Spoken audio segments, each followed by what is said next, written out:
जय भीम, मैं मेवालाल और आप देख रहे हैं बहुजन समय। साथियों, इस समय बोध गया में पूरे देश के भंते लोग वहां पर धरना प्रदर्शन कर रहे हैं। वो जो बौद्ध विहार है उसको आज़ादी की लड़ाई कर रहे हैं कि हम इसको आज़ाद कराना है।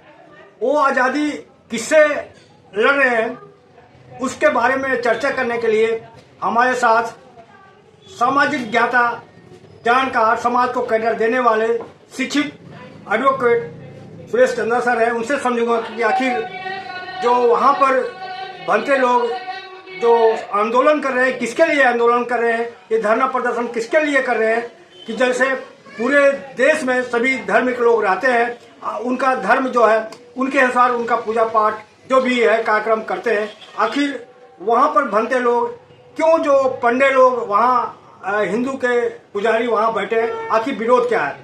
तो मैं समझूंगा कि सर ये जो बोधि मंदिर है उसके बारे में जो धरना प्रदर्शन भंते लोग कर रहे हैं, आज 20-22 दिन हो गए लगभग, वो धरना प्रदर्शन क्या कारण है, क्यों बैठे हैं, आज़ादी मांग रहे हैं, इसके बारे में क्या आप जाने सर? देखिएगा, जहाँ तक आपने अभी अपने शब्दों में चर्चा की,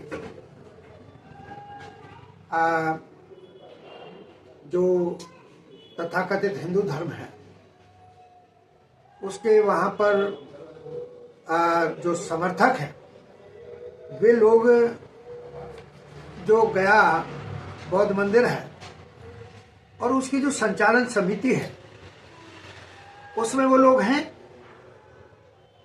तो ये तो सरासर गलत है। इसी देश में कितने ऐसे हिंदुओं के मंदिर हैं जहां पर उनकी मैनेजमेंट कमेटी में बौद्ध भिक्षुओं को सदस्य रखा हो, अथवा ईसाईयत के आदमी को, पादरी को उनके मैनेजमेंट में रखा हो, अथवा किन्हीं मौलवी साहब को किसी हिंदू के जो इतने बड़े बड़े मंदिर हैं, इस्कॉन है और है, उनमें कहीं पद पे रखा हो। अरे सर, आप घुमा के क्यों बात करो? और अयोध्या राम मंदिर में हम जितना भी ट्रस्ट में वहाँ पे मैनेजमेंट है सब ओबीसी भी के एक भी आदमी है, सारे उसमें ब्राह्मण वर्ग के लोग हैं। तो मैं भी तो वही कह रहा हूँ। तो खुल्लम खुल्ला बोलिए ना, आप घुमा के क्यों बोल रहे हो? जलेबी बना रहे हो आप? नहीं, इसमें देखिएगा, जलेबी में आनंद ज्यादा आता है और बात बिल्कुल सीधी कर रहा हूँ, इसमें वो भी नहीं है। मैं जब ये मानता हूँ, मैंने इतिहास पढ़ा है कि मक्का में जो जहां पर सारे लोग हज करने जाते हैं, वहां जो मैनेजमेंट कमेटी है, क्या वहां पर कोई हिंदू मत का आदमी मेंबर है क्या? जो वेटिकन सिटी में चर्च है जहां से ईसाईयत का पूरा वो चलता है, जो उस चर्च की जो मैनेजमेंट कमेटी है, क्या उसमें कोई और धर्म का है क्या? इसी प्रकार जो सिखों के गुरुद्वारे हैं, क्या उनमें भी कोई है क्या? और फिर जो तथाकथित हिंदू ब्राह्मणिज्म के लोग उसमें बैठे हैं, क्या उनके मंदिर में कोई है क्या? तो जब नहीं है तो फिर बौद्धिस्टों के पावन पवित्र स्थल, पूजा का स्थल जो गया में बौद्ध मंदिर है, उसकी मैनेजमेंट कमेटी में ये लोग क्यों हैं? सर, मैं इसलिए है, उनको अधिकार मिला हुआ है सर। बीटी एक्ट 1949 जो बना हुआ है उसमें बीटी एक्ट के अंदर प्रावधान है कि 4 हिंदू पंडा, 4 बौद्ध भिक्षु, 1 हिंदू डीएम ये मैनेजमेंट में हो सकते हैं, इसलिए है, अधिकार उनका है। एक्ट बनाया किसने? आप उससे और पहले क्यों नहीं जाते? 1949 से पहले, 1949 में आप देखिएगा, उससे पहले 1922 में जब ये आंदोलन चला, उससे पहले भी चले हैं समय समय पर, लेकिन 1922 में जब देश की आजादी का मसला चल रहा था, देश की आजादी के लिए संघर्ष चल रहा था, गांधी जी भी जीवित थे, महात्मा गांधी जी। तो जब ये आंदोलन शुरू हुआ और लोगों ने गांधी जी को भी बात की, गांधी जी ने लोगों को, हमारे बौद्ध भिक्षुओं को बुलाया, मुखियाओं को बुलाया, धर्म के मुखियाओं को बुलाया, तो गांधी जी ने एक बात कही, एक विश्वास दिलाया, एक वायदा किया कि आज देश की आजादी हासिल करना हमारी प्राथमिकता है। लेकिन जैसे ही देश हम आजाद हो जाएगा, हम इस बौद्ध मंदिर को बौद्ध भिक्षुओं के हाथ उनके लिए सौंप देंगे, वे अपने आप चलाएं। और जिनकी भी आस्था धम्म में है, बौद्ध धम्म में है, उनको ये सुपुर्द कर दिया जाएगा। लेकिन 1948 में महात्मा गांधी जी का मर्डर हो गया, उनकी हत्या हो गई। तो वो जो वायदा इरादा था, जिस महात्मा गांधी जी का फोटो आज इतना चर्चित है, महात्मा गांधी जी के नाम में ये लिखा जाता है कि तमाम देश की आजादी उन्होंने ही हासिल करवाई। ये तो बीजेपी की वो कंगना रनौत क्या है, वो ठीक है, वो कुछ कुछ और बोलती है। तो उन गांधी जी के वायदे इरादे का क्या हुआ? गांधी जी ने जो विश्वास दिलाया उसका क्या हुआ? इसका मतलब हुआ विश्वास तोड़ा गया, वायदा इरादा भंग कर दिया गया और गांधी जी की बात नहीं मानी गई। और जो हिंदू मत के कट्टर समर्थक थे, उन्होंने बीटी एक्ट 1949 1949 को ये तैयार करके दे दिया कि भाई उसमें इतना आदमी सदस्य होगा और वहां का जो डीएम होगा, वर्तमान का जो डीएम होगा, वो आदमी उसमें सदस्य रहेगा। लेकिन समस्या ये है कि ऐसा संभव नहीं हो रहा है, ऐसा व्यवहारिक भी नहीं हो रहा है। तो जब व्यवहारिक नहीं हो रहा है तो इसका मतलब धर्मावलंबियों के साथ, बौद्धों के साथ ये सरासर धोखा है, अन्याय है। और अगर हिंदू मत के हिसाब से कह दूं तो ये लोग एक पाप कर रहे हैं। सर, क्या इस तरह के कानून जो बने हैं उसके लिए क्या ये राम मंदिर में बन जाता है तो मान्य होगा? ये राम मंदिर तो बन गया, लेकिन जो मैनेजमेंट कमेटी है उसमें कौन बौद्ध भिक्षु हमारा जो उसमें मेंबर है? कौन इस्लाम मत का वहां मौलवी कोई मेंबर है? कौन ईसाइयत का कोई पादरी वहां पर मेंबर है? कोई नहीं है। नहीं, मैं कह रहा हूँ अगर वहां पे लागू हो जाए तो मान्यता मिलेगी। आप बहुत विद्वान पत्रकार हैं, बहुत गंभीर और गहरी बात कह रहे हैं। उनका मकसद ही है उस गया में हमारे पावन पवित्र बौद्ध मंदिर को कब्जा करके, वहां कोई बोलता है कि ये शिव का मंदिर था, कोई कुछ बोलता है, कोई कुछ बोलता है। तो बौद्ध धर्मावलंबियों के साथ में एक साजिश है कि उसको कब्जा करके वहां पर हिंदू मत का मंदिर बनाने का उनका लक्ष्य है। और आज जो ये मामला चल रहा है वो उसी का परिणाम है। सर, कहा जा रहा है कि बोध गया बिहार में जिसका लाठी उसका भैंस वाली कहावत वहां पर लागू है कि इनका ताकत है, इसलिए इनको कब्जा करने के नियत से ऐसा कर रहे। मैंने तो अभी अपने शब्दों में कहा। अब अगर मान लीजिए हम उसकी बात करें, जो बीटी एक्ट 1949 है, एक्ट था और 1995 में और उससे भी पहले जो लालू जी जब बिहार के चीफ मिनिस्टर थे तब भी ये आंदोलन शुरू हुआ। और जब आंदोलन शुरू हुआ तो लालू जी ने अपनी जो एक चाणक्य नीति, मतलब तेज चालाक, इस तरह की नीति के तहत हमारे बौद्ध भिक्षुओं को ये समझा करके कि भाई जिनको इसमें शामिल होना है कमेटी में, वे लोग शामिल हो जाएं, सदस्य बने। और ऐसा ही काम हुआ, तभी ये मात्रा बढ़ी कि भाई 4 वो होंगे, 4 वो होंगे, एक डीएम होगा। तो वो डीएम हिंदू होगा। हाँ, वो तो सिद्धांत वो टूट जाएगा ना। डीएम तो कोई भी हो सकता है। नहीं नहीं, सुनिएगा, आईएएस तो कोई भी हो सकता है ना, डीएम कोई भी हो सकता है। लेकिन गया पर हिंदू के अलावा दूसरे आदमी को वह डीएम नहीं लगाते हैं, आईएएस नहीं लगाते हैं, क्योंकि उनका जो मकसद है, जो अभी आपने शुरुआत में फिर कह दिया था, जो मैंने पहले स्पष्ट किया फिर कहा कि भाई ये कब्जा करना चाहते हैं कि वो जो है बहुमत बन जाता है। तो बहुमत के आधार पर फैसला लेकर के वो कब्जे की ताक में है। सर जी, मैं आपको थोड़ा रोक रहा हूँ। क्या जो पुलिस है उनका डंडा केवल गरीब, मजलूम, असहाय के ऊपर चलता है? वहां 2 बजे रात जो भंते थे उनको उठा लिया गया बहाना झूठा बोल करके कि आप बीमार हो, आपको इलाज की जरूरत है, वो उठा करके लेकर मेडिकल में छोड़ दिया, कोई इलाज नहीं। क्या कैसे देखते हैं आप?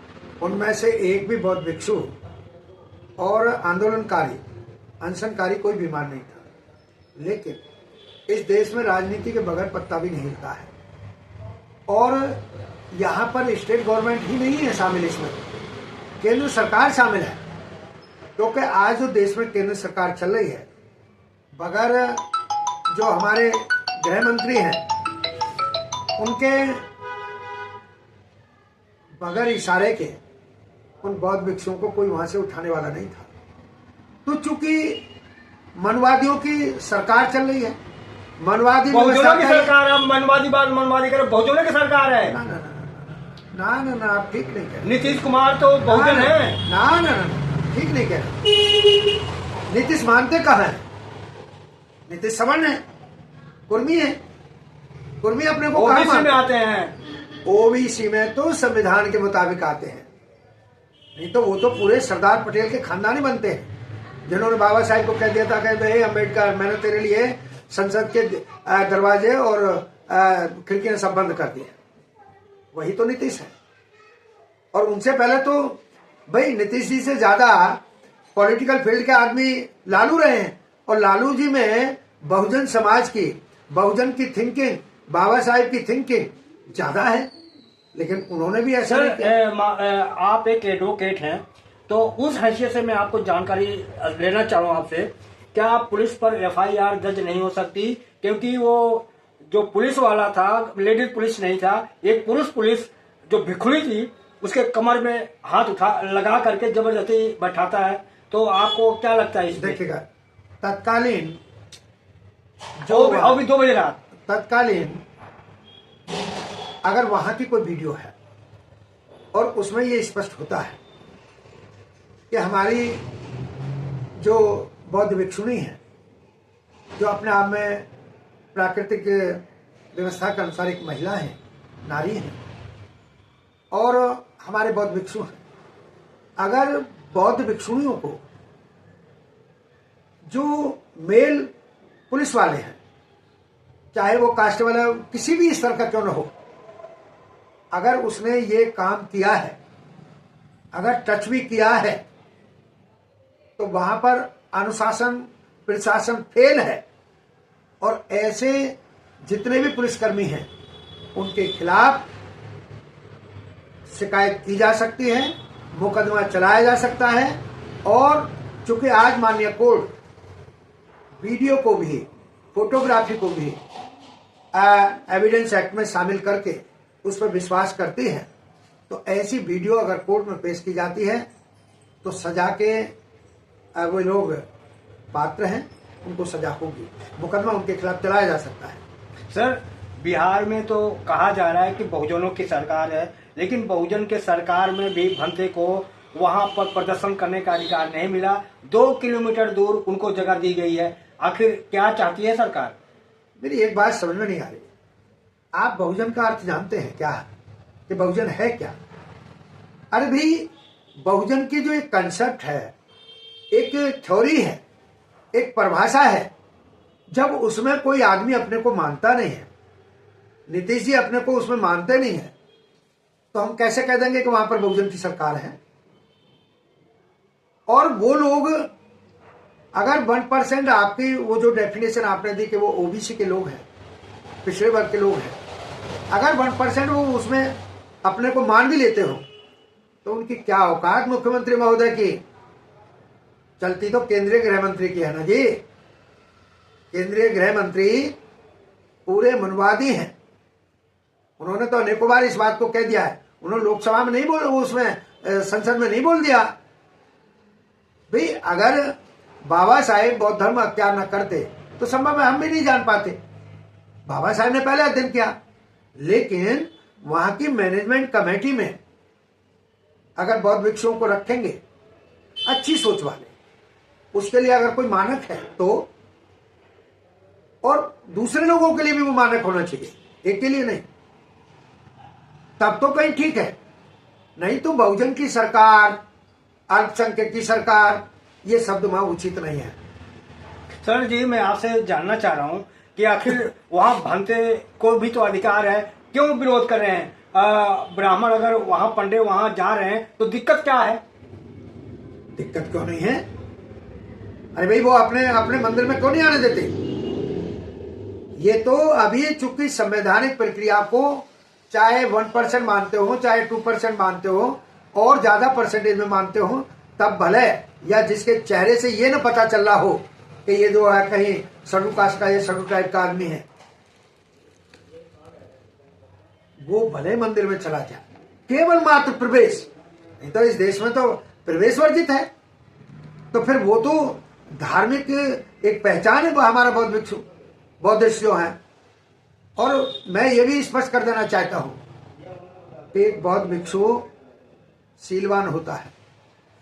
मेरा जो उस ब्राह्मण वर्ग का आदमी जो टीम में है, कमेटी में है, वो चरित्रवान हो सकता है, लेकिन शीलवान नहीं। और चरित्रवान और शीलवान में जमीन आसमान करता है। जी सर, मैं आपसे लास्ट सवाल पूछ रहा हूँ, आखिर ये जो बौद्ध विहार आजाद कैसे होगा सर? देखिएगा, अनेकों कदमों में चल करके 1992 में हुआ, उससे पहले 1922 में हुआ, उसके बाद 1995 में हुआ, अभी 2017 में भी हुआ है आंदोलन, और फिर आज चल रहा है। और मैं आपके माध्यम से पत्रकारों को कहना चाहता हूं कि पत्रकार भी झूठे हो गए हैं क्या? कहते हैं कि वहां इतने लोग नहीं है जितने लोग पहले दिन थे। मैं कह रहा हूं दिन प्रतिदिन वहां मात्रा बढ़ रही है, बौद्ध भिक्षुओं की भी और धम्म के समर्थकों की भी। और यहां की तो छोड़ दीजिएगा, इंडिया की बात, आज अमेरिका जैसे देश, बोलना वहां के भी बौद्धिस्ट लोग आज इस हमारे आंदोलन का समर्थन कर रहे हैं। जो उन्होंने वहां पर भी जस्ट लाइक धम्म यात्रा उधर चलाई है, और इधर भी वो काम चल रहा है। सर, आप कौन सा दर्शक जो हमारे देख रहे हैं और भंते जी को जहाँ प्रदर्शन कर रहे हैं, क्या उनको क्या उनको संदेश देना चाह रहे हैं, अब मदद करना चाह रहे हैं? देखिएगा, मैं चूंकि मान्यवर काशीराम साहब का, उनकी विचारधारा का अनुयायी हूं, और उन्होंने ये कहा है, साहब भी बाबा साहब के अनुयायी रहे हैं, उनके विचारधारा को लागू करने वाले रहे हैं। तो बाबा साहब ने ये कहा कि राजनीतिक सत्ता वो मास्टर चाबी है जिससे ताला खोल करके हर प्रकार की समस्या का निदान हासिल किया जा सकता है। तो मेरे बौद्ध भिक्षु जो वहां पर प्रदर्शनकारी हैं, अनशनकारी हैं, अनशन पर बैठे हैं, आंदोलन कर रहे हैं, मेरा उनसे निवेदन है कि हम आपका मनोबल किसी भी तरीके से नहीं टूटने देंगे। लेकिन जैसे ही इस देश में एक ब्राह्मणवादी व्यवस्था के पंडा पुजारी कथा भागवत और कार्यक्रमों के माध्यम से अपने समाज को जागरूक करते हैं, सत्ता में रहना चाहते हैं, और दो सांसद वाली पार्टी को केंद्र तक ले जा सकते हैं, तो मेरे जो बौद्ध भिक्षु हैं, धर्म को प्रसारित करने वाले लोग हैं, उनको भी ये काम समाज में जाकर के, बहुजन समाज में जाकर के ये करना होगा, और देश की सत्ता हासिल करनी होगी। और उसके लिए अगर आप लोग मेरे विचार से, आप भी मुझे परमिट करेंगे, और जो दर्शक हैं आपके माध्यम से, वो मेरी बात से पूर्णतः सहमत हो जाएंगे कि इस देश का इतिहास है कि किसी भी धर्म ने राजा को नहीं चलाया, राजा ने धर्म को चलाया है। जब इस देश में यहूदी लोग आए और शासन सत्ता तक गए, तो यहूदी धर्म भी खूब फला फूला। जब इस देश में पारसी लोग आए और शासन सत्ता तक मजबूती को हासिल किया, तो पारसी धर्म भी खूब फला फूला। सर जी, मास्टर जी, नहीं, ये कंसेप्ट जब क्लियर नहीं होगी नहीं, तो आपसे- मेरा नहीं, मेरा सुनिएगा, जोड़ रहा हूँ आपके सवाल, जोड़ रहा हूँ। मैं कर रहा हूँ कि जो प्रदर्शन कर रहे हैं वो किसके लिए प्रदर्शन कर मैं रहे हैं? वही तो मैं बात करना चाह रहा हूं कि बहुत समस्या का निदान बड़ा आसान हो जाएगा इस एग्जाम्पल से कि पारसी लोग तो यहाँ की लड़की को भी ब्याह करके ले गए, इंदिरा गांधी जी को, और फिर यहाँ पर 600वीं 700वीं ईस्वी में इस्लाम मत के लोग आए और शासन सत्ता में रहे, तो इस्लाम धर्म भी पूर्णतः फला फूला, और आज भी इस्लाम मत के विरोध में हिंदुज्म के लोग चीख मार रहे हैं, कहीं नाम बदल रहे हैं, कहीं कुछ बदल रहे हैं सत्ता में आकर के। और जब यहाँ पर सन 1600 में ईसाईयत के लोग आए और ईसाई धर्म फला फूला, तो उन्होंने भी ईसाईयत आज खूब मात्रा में, और उसके प्रति भी हिंदू धर्म के जो बहुत बड़े बड़े जो अंधे लोग हैं, मुझे बड़ा ताज्जुब है, एक शंकराचार्य बना फिरता है अंधा आदमी जिसको दिखाई नहीं देता गाय कैसी होती है, ऊंट कैसा होता है, बकरी कैसी होती है, वो आदमी इस देश में संदेश देता है। कमाल है भाई, सारा देश अंधों का हो गया क्या, अंधभक्तों का हो गया क्या?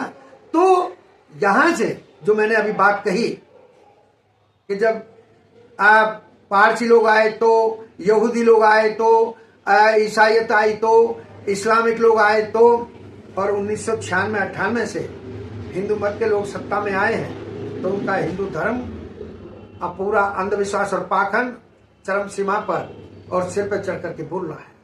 तो यदि वास्तव में मेरे बौद्ध भिक्षु, मेरे जो अनुयायी हैं धम्म के, बौद्धिस्ट, जिनमें मैं भी एक शामिल हूं, हम लोग बहुजन समाज को, जो तथागत का सिद्धांत रहा है, बहुजन हिताय बहुजन सुखाय, हम उस सिद्धांत को, उस समाज को जाकर के समझावें और अपनी सत्ता हासिल कर लें, देश का प्रधानमंत्री हम अपना बना लें, और उसमें भी कट्टर बना लें। मान्य बहन जी हैं उस तरह की, अगर हम उनको प्रधानमंत्री बना लें तो कैसा बोध गया का बौद्ध मंदिर और भी जो मंदिर पड़े हैं वो भी आप लोगों के बन, जो नहीं वहां पहुंच पा रहे हैं उनके लिए क्या संदेश रहेगा आपका? हाँ, वो बात बिल्कुल सही है। उनके लिए मेरा एक निवेदन है और उनसे आग्रह है कि वे लोग जितने भी वहां पर आंदोलनकारी बैठे हैं और आंदोलन कर रहे हैं, अनशनकारी बैठे हैं, अनशन कर रहे हैं, उनका किसी भी कीमत पर उनका मनोबल न टूटने दें। अगर वो लोग गया में जो लोग बैठे हैं, आटा दाल चावल मैं वही कहना चाह रहा हूं कि माध्यम कोई भी हो, यहां से जो क्षमतावान लोग हैं और एक बार को क्षमतावान लोग जो साधन मुहैया करावें, और जो अक्षम लोग हैं वे भी वहां पर जाएं और धर्म को पराकाष्ठा पहुंचाने का काम करें, और किसी भी हालत में बौद्ध अनुयायियों का, बौद्धिस्टों का, अपने धर्म गुरुओं का, बौद्ध भिक्षुओं का किसी भी हालत में मनोबल डाउन ना होने दें। चाहे उनको हमारे पास जो कुछ भी है, जितना भी है, हम उस तरह की मदद करें, चाहे वो भोजन सामग्री है, चाहे वहां पर और जो आवश्यक चीज है, कहीं त्रिपाल बिछाने का बात है, कहीं और चीज, पानी की व्यवस्था है, कोई चाय की व्यवस्था है, कहीं अल्प भोजन की व्यवस्था है, चाहे लंच की व्यवस्था है, चाहे रात्रि भोजन की व्यवस्था है, उसके लिए खाद्य सामग्री की व्यवस्था करके वहां पर पहुंचाएं। जब हम लोग बहुजन समाज के लोग कोरोना के टाइम में जब सबसे ज्यादा मदद की है, तो ये तो हमारे धर्म की बात है जी। और हम ऐसे ही नहीं कर रहे हैं, हम ऐसे ही नहीं कर रहे हैं। और मैं भी बिल्कुल साक्षात ये कह रहा हूं कि जब इनके धर्मों के हिसाब से हमको नागवंशी कहा गया है, धर्म की भाषा में हम लोगों को, बहुजनों को नागवंशी कहा गया है, और चूंकि धर्म का जो साहित्य है, वो जो लिपि है, वो पाली भाषा है, और पाली भाषा में नाग हाथी को कहते हैं, तो हम हाथी वंश के लोग हैं। तो जब आप एक विद्वान पत्रकार हैं, मेरी बात को आगे तक पहुंचाएंगे कि जब इस देश में ना कुछ लोग बहला करके, फुसला करके, डरा करके, धमका करके, मना करके अपने विचारधारा को, वंश परंपरा को मजबूत करने में लगे हों, तो मेरे धर्म के अनुयायी, बौद्ध भिक्षुओं को आदर सम्मान देने वाले लोग और धर्म में पूर्णतः अपने को विलीन कर देने वाले लोग अपने हाथी वंशीय परंपरा को कभी कमजोर नहीं होने देंगे, उसको हर तरह का मजबूती प्रदान करेंगे और बौद्ध भिक्षुओं का मनोबल ऊंचा करेंगे। धन्यवाद सर। तो कैसे रही बातचीत, आप प्रतिक्रिया में रिव्यू बताएं। और एक आपको ताज़ा खबर आपको बता दूं, दिल्ली में जगह जगह मीटिंगें शुरू हो गई हैं और जो तन मन धन सब मुहैया कराया जाएगा। यहाँ पर कुछ ही दिन में यहाँ लोग भारी संख्या में वहाँ पहुँचने के लिए घर घर गली गली कॉलोनी में मीटिंग चल रही है। कई जगह से मीटिंग मुझे खबर आ रही है, किसको खबर करना है, तो मैं कोशिश करूंगा कि हर जगह का समाचार आपको दूं। आप जितने भी दर्शक देख रहे हैं, सुन रहे हैं, आप कमेंट में बताएं कि आप कहां से हैं और कैसा लगा बातचीत, प्रतिक्रिया में बताएं। जय भीम, जय भारत, बहुजन समाज, दिल्ली।